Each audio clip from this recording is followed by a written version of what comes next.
Alright, I want to show you this Lumary Smart LED recessed light with the HDMI sync box. So it comes with 4 recessed lights, 2 in this box and 2 in another box. This is what they look like. So this is the back, this is the clip that holds it in place. A little J box which you could open your access through here, just pop it open. And there's the wires. An HDMI cable that comes with these clips for the LED strip light, which is right here. Or this also has adhesive, so you could just stick it straight behind the TV or on the wall behind the TV. And here's the box. It also comes with these and 2 extra clips. So let's set it up and see how it looks. Okay, so here's the light that stays in place with these clips here when you put them in. It has a little box which you just open here, and it has the wires.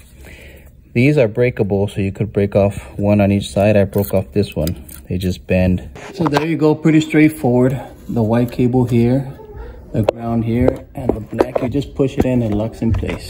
Okay, so I screwed this in, and there you go, it works. Just gotta put it in place.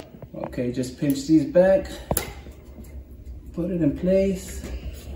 Okay, so there's the old one, and there's the new one.